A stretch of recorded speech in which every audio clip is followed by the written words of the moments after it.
Grandma Lily heard a rumor that drinking snake wine could help conceive a son, and the rarer the snake, the more effective it was. So, every day, she'd catch snakes and ferment them for Alina to drink. After several months of continuous consumption, Alina indeed became pregnant with the long-awaited grandson. Grandma Lily even brought a glass of putrid snake wine for Alina. "This snake wine is highly nourishing, good for my precious grandson," she insisted. Seeing Alina's discomfort, Maya deliberately bumped into her, shattering the glass. Grandma Lily immediately slapped Maya, scolding her for being wicked and jealous of her unborn brother. She then grabbed Maya's hair, slammed her head against the door, and ordered Arthur to force the snakes from the wine jar into Maya's mouth. Maya choked to death right there. When Maya opened her eyes again, Grandma Lily was rushing into the house with the snake wine. This time, Maya didn't stop her. "If you want to drink it, die for all I care." The 10-year-aged snake wine was indeed different. Its nutritional value was truly higher. Grandma Lily pushed Maya aside, her face beaming with joy as she approached Alina, who was sitting on a rocking chair. Maya stumbled back a few steps, her head hitting the pillar behind her. The pain at the back of her head jolted Maya awake. Seeing Alina's large pregnant belly, Maya realized she had been reborn. Before she could even feel happy, a slipper flew straight at Maya. "You wretched girl, what are you standing there gaping at? Go get Grandma a glass, quick." Maya immediately turned and went inside, retrieving a glass and handing it to Grandma Lily, fearing another beating if she delayed even a second. Grandma Lily took the glass and slowly poured the liquid from a plastic bottle. A pungent, fishy odor wafted up with the flowing liquid. Alina instinctively covered her nose, her face filled with disgust as she asked, "Mom, what have you brought home this time?" Grandma Lily shook the glass of wine, her eyes gleaming, and offered it to Alina. "It's snake wine, I bought it at the market. Just a small glass costs 200 dong. Drink it quickly, snake wine is highly nourishing, good for my precious grandson." Alina looked at the murky wine, where unidentifiable debris floated, and almost threw up. "Mom, pregnant women shouldn't drink alcohol." Grandma Lily frowned, displeased. "What strange talk is that? A little bit won't hurt, and besides, this isn't ordinary wine. It's 10-year-aged snake wine. It has extremely high nutritional value." Hearing about the 10-year-aged wine, Arthur emerged from his room, looking eager. "Alina is pregnant, she shouldn't drink this. How about I drink it instead?" Just as he reached out to take the glass, Grandma Lily gave him a sharp slap. "This wine was specially bought for a pregnant woman. I bought it for my precious grandson. What are you trying to grab? There's plenty of wine in the house, isn't that enough for you?" Arthur retracted his hand. Maya pretended to look at Grandma Lily with sparkling, covetous eyes. "Grandma, can I just taste a little?" She glared at Maya, pushing her aside. "Get lost, you little brat. Are you trying to snatch food from your unborn brother too? Look at yourself, are you even worthy?" Then she quickly pressed the glass into Alina's hand. "Good girl, drink it fast. Drink it and give me a plump, fair-skinned grandson, and I'll give you a big reward." Alina looked awkward, not wanting to drink but also wanting the reward. She kept signaling Maya for help. Maya pretended not to understand, even joining Grandma Lily.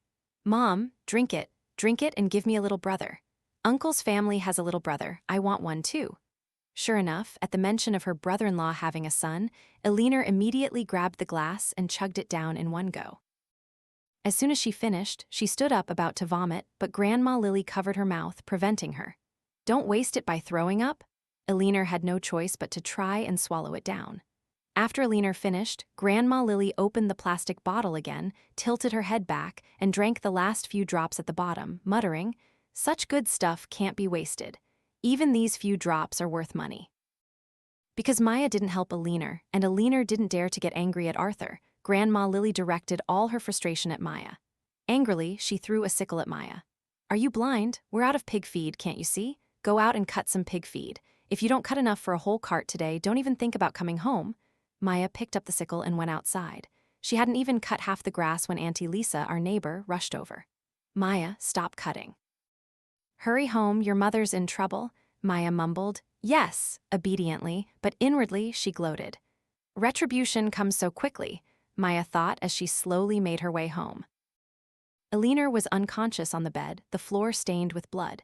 Dr. Thompson from the clinic stood by, shaking his head and sighing. "The baby won't make it. She needs to be rushed to the hospital." Grandma Lily collapsed to the ground upon hearing this, wailing and crying. My poor precious grandson, why did you leave like this? Arthur stood silently beside her, his eyes red-rimmed and head bowed. Seeing Maya enter, Grandma Lily immediately stood up, swinging her hand to slap Maya. Where have you been, loitering around? Your brother is gone and you're still playing.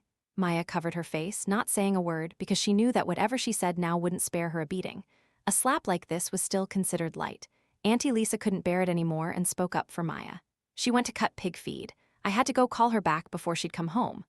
Thinking Grandma Lily would calm down, Maya was surprised when she shouted even louder. She deserves to be beat. She knew her mother was pregnant but didn't take care of her, and even ran off to cut pig feed. Can't you tell whether a pig is more important or your brother? Yes, those familiar words. Whatever Maya did, it was wrong. In this house, even the pigs in the pen were more precious than her. It was no surprise that the last time Maya broke a glass of wine, the whole family beat her almost to death. In their eyes, Maya was merely a tool in the house, her only purpose to serve them. If a tool wasn't convenient, it was always the tool's fault. Auntie Lisa didn't want to argue anymore and quickly turned to Arthur. Eleanor is so weak, any delay could be dangerous. You must call 911 and take her to the hospital. It was then that Arthur finally reacted. No, if such a big pregnancy miscarries, people at the hospital will laugh at us. Besides, the precious grandson is gone, going to the hospital would just be a waste of money. Grandma Lily firmly refused to let them take Eleanor to the hospital, but fortunately, Arthur still had some sense. Mother, what time is it now? Why are you still worrying about such trivial matters? At the hospital, the doctor frowned at a glance. The mother has lost so much blood she's in shock. Why was she only brought in now? Arthur didn't dare to say much, only forced a wry smile. We were delayed on the way. After asking about her basic condition, Eleanor was taken to the operating table. Not long after, the doctor brought a consent form for Arthur to sign. I'm sorry, it was a fully formed male fetus. Hearing this, Grandma Lily slumped against the wall and began to wail again. My beloved grandson, how could you abandon your grandma and leave like this? Arthur's eyes were also red-rimmed with tears, while Maya stood silently to the side, deep in thought. Grandma Lily suddenly stood up, pulling the doctor aside to ask the cause of the miscarriage. The doctor hesitated slightly. Currently, it appears the mother may have consumed some prohibited food. Further tests are needed for specifics. Upon hearing this, Grandma Lily went berserk, rushing over to grab Maya and scream, "It was you. You must have been jealous of your brother and secretly put something in your mother's food." Maya felt more wrong than anyone, simply because she had cooked lunch. Thus, she was instantly considered the culprit. Unable to bear such an injustice, Maya shook her hand off. Mom didn't want to eat anything today, she only drank that glass of snake wine. She didn't eat anything else. The doctor was startled. What kind of wine? Maya replied calmly. It was 10-year-aged snake wine. My Grandma Lily said it had high nutritional value, was very good for pregnant women and fetuses, and she specially bought it for my mother to drink. The doctor was speechless. Ma'am, you've been incredibly foolish. We haven't even discussed whether pregnant women should drink alcohol, but 10-year-aged snake wine would have toxic substances far exceeding safe limits by now. Moreover, snake wine is traditionally used to promote blood circulation, and for a pregnant woman to drink it, a miscarriage is almost guaranteed. Grandma Lily dared not cause any more trouble, bowing her head submissively. The seller said pregnant women could drink it, so I bought it. Arthur was also furious. I told you not to let her drink it. You forced her to drink it, and now look, the baby is gone. Give me back my son. Grandma Lily sat slumped on the floor, not daring to breathe heavily. After the doctor and Arthur left, she tried to get up from the floor, but because she had knelt for too long, her legs were numb and couldn't lift. She reached out to Maya. You wretched girl, come help Grandma up? Maya glared at her, then turned and walked away without a word. The next day, when Eleanor regained consciousness, Grandma Lily immediately forced her to be discharged from the hospital. It's just a miscarriage, what's so serious about it? In our day, we also had miscarriages, but we still went back to work in the fields as usual, didn't we? Where would we get the money to stay in the hospital forever? This time, Arthur didn't argue, silently agreeing. Eleanor also didn't dare to voice any opinions, reluctantly returning home. Back home, to compensate for the regret of losing her precious grandson, Grandma Lily began to frantically catch snakes for wine. Every morning, she would go out and catch all sorts of strange creatures. Green, striped, round-headed, flat-headed, triangular-headed. You name it, she'd catch it. The house became filled with jars of all kinds of snake wine. Arthur was so happy he couldn't stop smiling. He'd hold a glass of wine and drink it all day long, thanks to the daily nutrients from the snake wine. Not long after Alina finished her confinement period, she became pregnant again. Grandma Lily was overjoyed. She boasted to everyone she met that my precious grandson has returned. However, because Alina had miscarried not long ago, when she went for a checkup at the clinic, the doctor said her body was weak and lacked nutrition, which could affect the fetus's development. So, Grandma Lily volunteered to take charge of nourishing Alina. Learning from the previous experience, she didn't dare to give Alina snake wine anymore but switched to another method.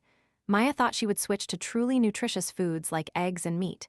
To her surprise, she brought a bowl of stewed sweet potatoes to the table. As soon as Maya saw the bowl, she couldn't help but run outside to retch. "You wretched girl, you truly have no luck. What do you know, this is a delicacy," she exclaimed. Then she placed the bowl in front of Alina. "Eat a lot. It's much more nourishing than chicken or fish." Thinking of the snake wine from before, Alina held the bowl hesitantly. Grandma Lily quickly reassured her. "Don't worry, eat it. This time I've done my research. The books say sweet potatoes nourish chi and blood, and eating them is not only good for health but also anti-aging, making you beautiful and helping you keep your figure." Hearing this, Alina ate with confidence.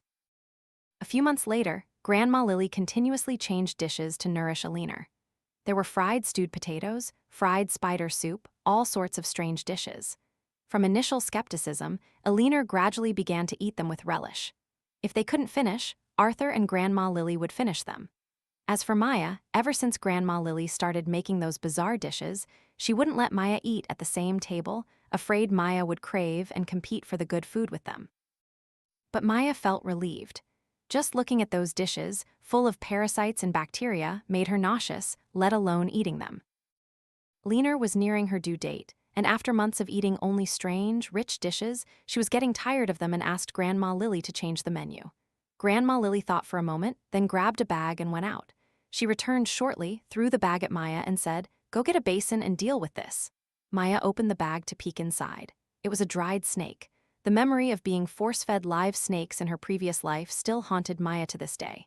Maya trembled and said, I don't know how to do that." Grandma Lily immediately kicked Maya. "You wretched girl, what can you do besides eat? Get out, go cut pig feed, don't be an eyesore here." Maya didn't say anything, just picked up the sickle and went outside. Eat until you die, all of you," she thought. When Maya returned after cutting the grass, the house was filled with the rich, greasy aroma of meat. A large pot was set up in the yard, and Maya approached it curiously. She wished she hadn't looked. When she did, she almost threw up. Inside the pot, the snake was coiling up in the boiling water, looking as if it were still alive. Arthur and Alina were already drooling with desire, sitting by the stove, devouring the meal, their mouths glistening with grease. Maya stood by, constantly nauseated. Seeing her gaze, Arthur threw a leftover snake tail towards Maya. "Look at your greedy face. Your saliva is almost dripping into my bowl. Here's a piece for you. Now eat it and get out of here." Alina wiped the grease from her hand, stepped over, picked up the snake tail, and threw it into the pig pen. "It's better to feed it to the pigs than to her." Maya sneered. "Of course, I don't deserve to eat it. Only Arthur, Alina, and my brother do." Grandma Lily smiled, pleased. "Now you know your place." That evening, Grandma Lily brought out a large wine jar and dropped a small snake into it. Looking over the rim, Maya recognized it as a silver-ringed snake, one of the most venomous species in China, also known as the sleeping death. But Maya didn't warn her, letting her immerse it in the jar. That jar of wine was enough to send her to a temple for several years. Just as she placed the jar back, Arthur rushed out from inside the house. "Alina, quickly call 911. She's about to give birth." Grandma Lily frantically called the emergency number, and half an hour later, the ambulance arrived. As the paramedics carried Alina into the vehicle, they asked, "Among you, who will accompany her into the delivery room?" It was then that Grandma Lily realized Arthur was nowhere to be found. She frantically rushed inside to look for him and found him lying unconscious on the floor of the wine storage room. Beside him was an overturned wine glass, and looking up at the jar of silvering snake wine, several glasses were missing. She went to shake him awake. "Arthur, wake up, the ambulance is here, you need to go with Alina for the birth." Arthur groaned softly, then fell silent, unresponsive. The paramedics outside began to urge them. Grandma Lily reluctantly grabbed a blanket, covered him, and muttering curses, walked out to Alina. Arthur drank too much. He's dead drunk right now. Just let him sleep. Maya and I will go with you to the hospital. That night, Alina gave birth, and Grandma Lily finally had her wish fulfilled, holding her precious grandson in her arms. She named him Leo, overjoyed and dancing nonstop. The next morning, after Leo had nursed and was fast asleep, Grandma Lily finally remembered Arthur back at the house. Eager to return home with the good news, she walked in only to discover he was dead. Completely dead. According to the diagnosis, he had passed away around midnight the previous night, precisely when Maya's brother was born. The cause of death was consuming snake meat combined with excessive white liquor, leading to a sudden spike in blood pressure and a cerebral hemorrhage. In just one night, she gained a grandson but lost a son. Alina became a widow. Maya wondered if they regretted anything. Grandma Lily suppressed her grief and had people set up a mourning hall, while Maya stayed at the hospital to care for Alina and Leo. She even called to instruct Maya, "Don't tell Alina yet. I'm afraid she'll be too heartbroken and won't have milk for my precious grandson." Seeing this, it became clear that compared to her own son, her precious grandson was still the most important to her. But why should Maya help her hide it?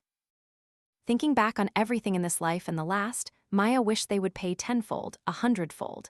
Maya deliberately revealed the news of Arthur's death to Alina. Sure enough, after hearing it, Alina couldn't bear it anymore. Defying the doctor's advice, she carried Leo home. As she entered the door, Grandma Lily glared at Maya with hatred, as if to say, "You couldn't even manage such a small task." "Just you wait," she seemed to imply, but Maya wasn't afraid. She glared back, "Your son is dead. Why should I be afraid of you?" In the morning hall, Alina knelt on one side, holding Leo. Adults cried, children cried, the scene was utter chaos. Maya knelt on the other side, trying to force out tears, but none would fall. Her heart had long since turned numb. After kneeling until late into the night and seeing all the mourners off, Grandma Lily brought the remaining bowl of snake soup to Alina. "Eat something. You haven't eaten all day. If this continues, Leo won't have any milk." Alina nodded, then turned and yelled at Maya, "Maya, come here and carry your brother." Maya stood up, rubbing her numb knees, and took Leo. She forced herself to endure. It wasn't time yet. She had been hungry all day. They didn't care about anything else. The bowl of soup, left for several days, was consumed completely. After eating, Alina took Leo into the room to nurse. Grandma Lily went into a small room to rest. Before leaving, she didn't forget to place the pile of dishes in front of Maya. "Don't be lazy. Wash these and then come back to watch over the mourning hall for me." Maya swallowed her anger and washed the dishes. When she couldn't bear the hunger anymore, she grabbed a handful of raw rice and chewed on it. Once she was no longer hungry, Maya quietly lay down on the mat beside the mourning hall and dozed off. Just as dawn broke, a piercing cry echoed from Alina's room. "Mom, Mom, come see what's wrong with Leo." Grandma Lily hastily donned her clothes and rushed in. The moment she touched him, she felt his burning fever. Alina ran around in a panic. There wasn't a single fever reducer in the house. She choked out, "Maybe we should take him to the hospital." Grandma Lily glanced at the mourning hall. "No, today is Arthur's funeral. We can't be absent." After a moment's thought, she pulled out several thick sets of clothes from the wardrobe. "Bundle Leo up tightly. This is our family's traditional method. If he sweats enough, the fever will go down." Alina was skeptical but had no other choice and decided to try the risky remedy. To make it more effective, Grandma Lily added another thick blanket. Half an hour later, Alina's desperate cries were heard from the room again. By then, Leo was feverish to the point of unconsciousness, convulsing nonstop, occasionally frothing at the mouth. Grandma Lily also panicked, and the two of them hastily took the baby to the hospital. After they left, the people who came to help with the funeral arrangements gradually arrived. Seeing only Maya at home, one person asked, "Where's your family?" Maya feigned innocence. "I don't know, ma'am. After you all left last night, they disappeared too. I don't know where they went." Everyone searched everywhere but found no one, so they sighed and left. That evening, Alina and Grandma Lily returned, carrying Leo. As soon as she entered, Grandma Lily saw Arthur's coffin still sitting there, untouched. She rushed over and loudly interrogated Maya. "Why is your father still here? Didn't anyone come to help?" Maya said. "Everyone came, but since they didn't see anyone at home, they left." "Useless girl, weren't you home? You couldn't even keep a few people here." She raised her hand to hit Maya. Maya gently tilted her body, dodging her. She lost her balance and fell to the ground. "My son, you haven't been gone long and this brat is already walking all over me. If you have a spirit, then teach her a lesson for me or even take her with you." Unable to hit Maya, she sat by the coffin and cried. Maya frowned, annoyed. "Enough! If my father has a spirit, you should ask him to protect your precious grandson. As for me, my life and death are none of your concern," she cried even louder. Having no other choice, the next day she had to go door to door, asking people to help bury Arthur. Seeing Aliner's pitiful situation as a widow with a child, everyone sympathized and helped to bury Arthur. After the funeral, Leo's health steadily worsened. He had continuous fevers and frothed at the mouth multiple times. The family took him to various major hospitals, but no one could find the cause.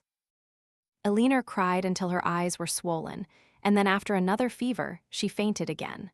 Finally, she was diagnosed with meningitis. The culprit was none other than Aliner herself. This was because she had eaten too many highly nutritious dishes that Grandma Lily had prepared from snake meat and rats. If she had eaten little, it might have been fine, but from the first time she heard Grandma Lily say it would make her beautiful and help her keep her figure, Aliner became obsessed, finding every excuse for Grandma Lily to cook them for her. Especially after Arthur died, Aliner seemed possessed. If she didn't have these dishes at every meal, she'd cause trouble, even threatening Grandma Lily with a hunger strike if she didn't comply. Grandma Lily reluctantly indulged her, and more nutritious dishes were served. As a result, Aliner contracted a bacterial infection leading to meningitis.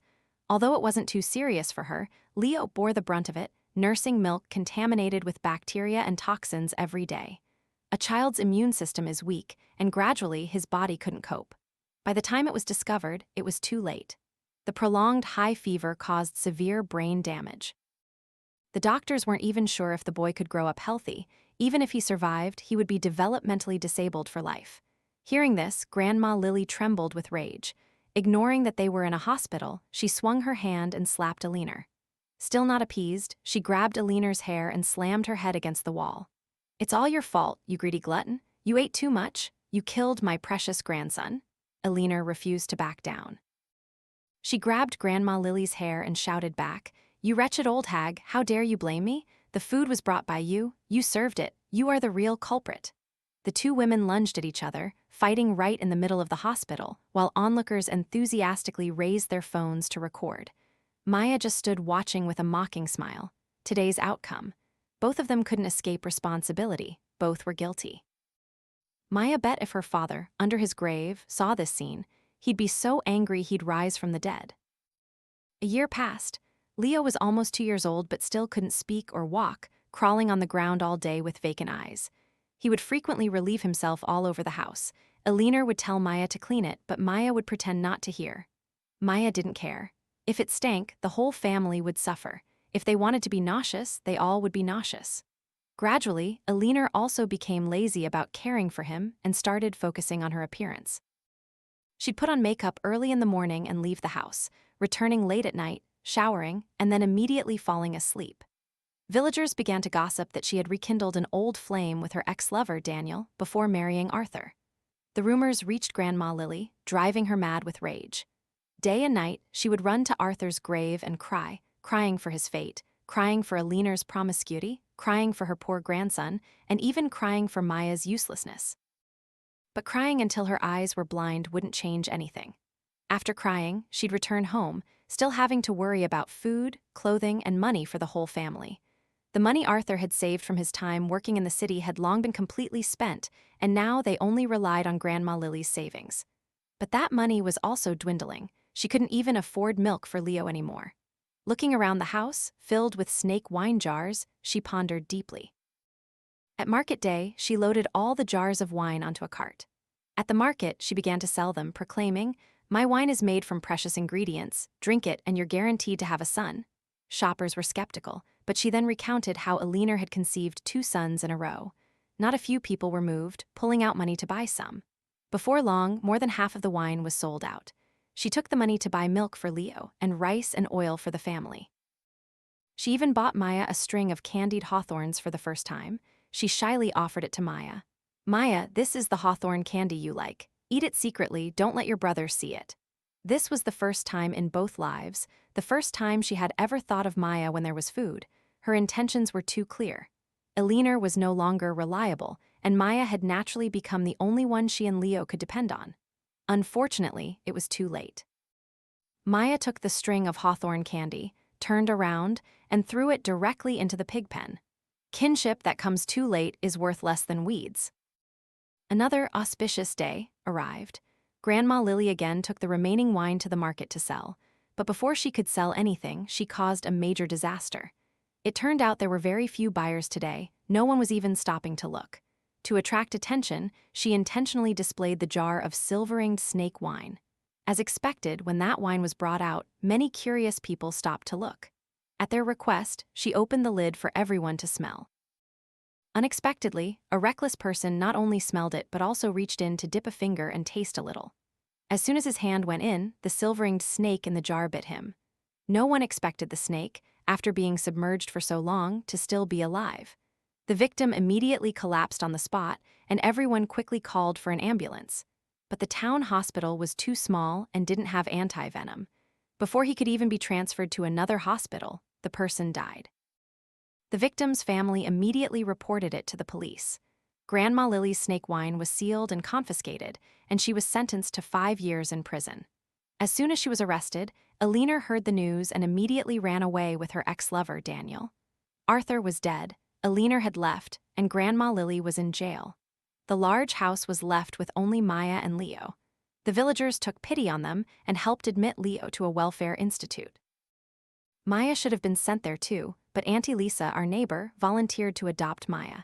Auntie Lisa had a son not much older than Maya, but she had always longed for a daughter. Unfortunately, she was too old to have more children. She had always loved Maya since she was little. In Maya's previous life, she was the one who buried Maya when she died. So when she said she wanted to adopt Maya, Maya agreed immediately without hesitation. Grandma Lily sent a message through someone, saying she wanted to see Maya. Initially, Maya didn't intend to go, but Auntie Lisa patiently persuaded her. Even if she didn't treat you well, she's still family. She's old now, every meeting is one less meeting. Maya listened and went to the detention center. Through the glass, Grandma Lily was on the inside and Maya was on the outside. They could only talk over the phone. She tremblingly picked up the phone and her first question was, "My precious grandson, how is Leo? Is he healthy? Does he have enough milk to drink?" She rattled off questions. Maya just replied indifferently, "He's fine." She breathed a sigh of relief. "Fine is good, fine is good. Leo is weak, you must take good care of him. Protect him when you're out. Your father only had him as a son, you must pay more attention to him." Clearly, she still didn't know Leo had been placed in a welfare institute. She just talked on, never considering Maya's feelings. "I'm just a child too. Why do I have to bear the responsibility of caring for others? I'm a human being, why am I treated so unfairly?" Maya clenched her fist, waiting for her to finish speaking before slowly opening her mouth. "I'm sorry, Leo is in a welfare institute. I can't take care of him.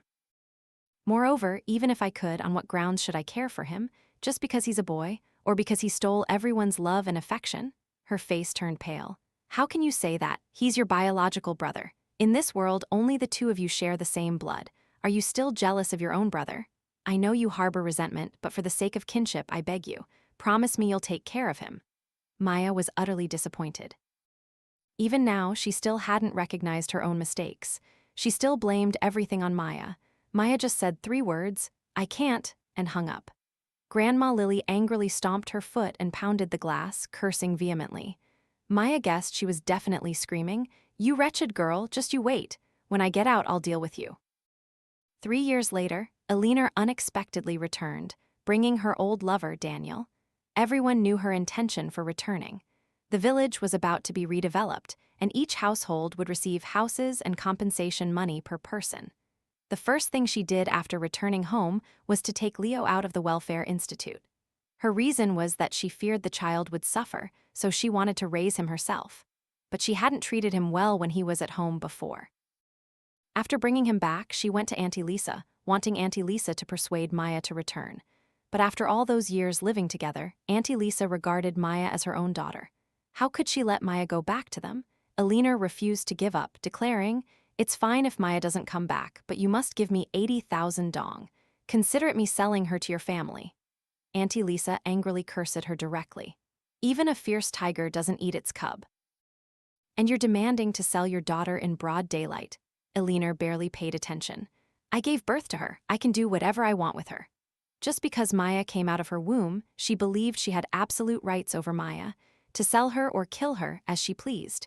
In the end, Maya voluntarily conceded. Though 100 times unwilling, Maya still followed her home. Her life was her own to control, not hers.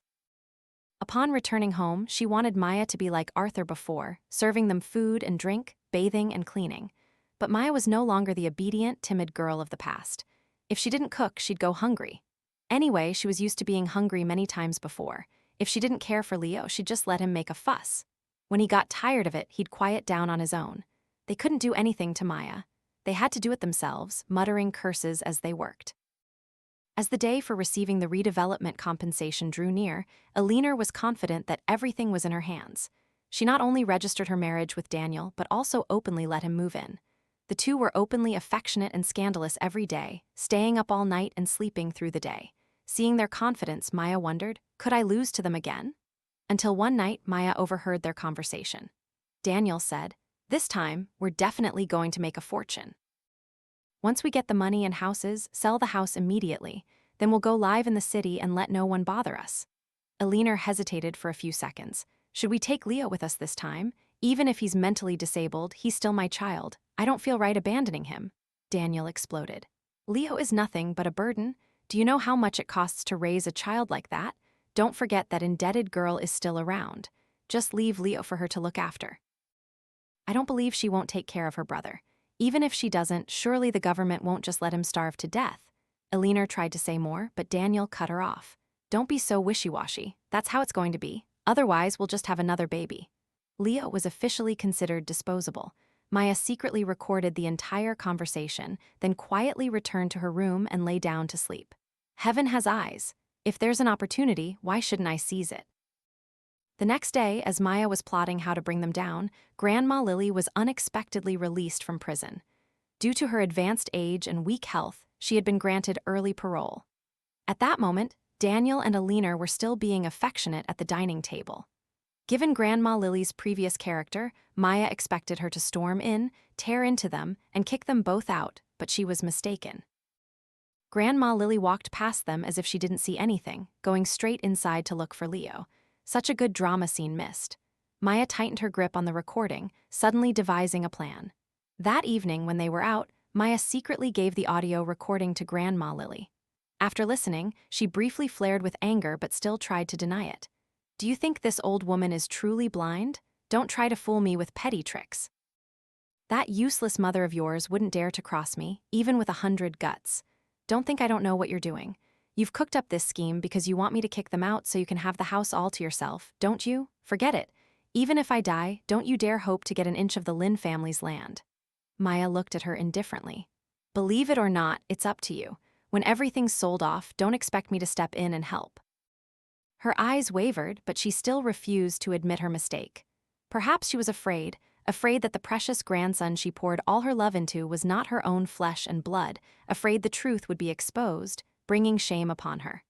Maya didn't say another word, turning and going into her room to sleep straight until morning.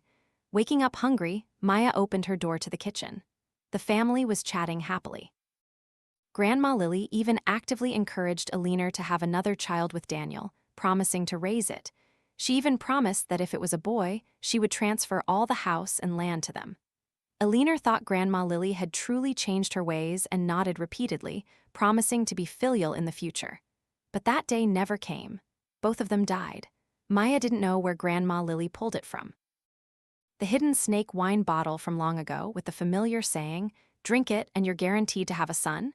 Elena believed it completely and drank it with Daniel. They had no idea. Grandma Lily had put poison in it.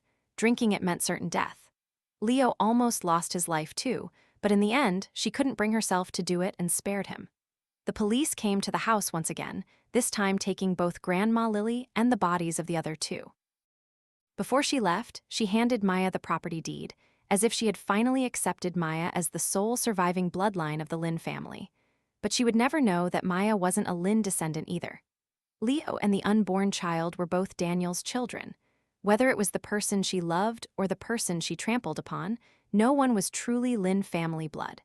After she left, the house returned to how it was initially, with only Maya and Leo. Maya sold the house, put Leo back into the orphanage, took the money, and returned to school, graduating from university. She stayed in the city, found a well-paying job. Once again, Maya returned to the village.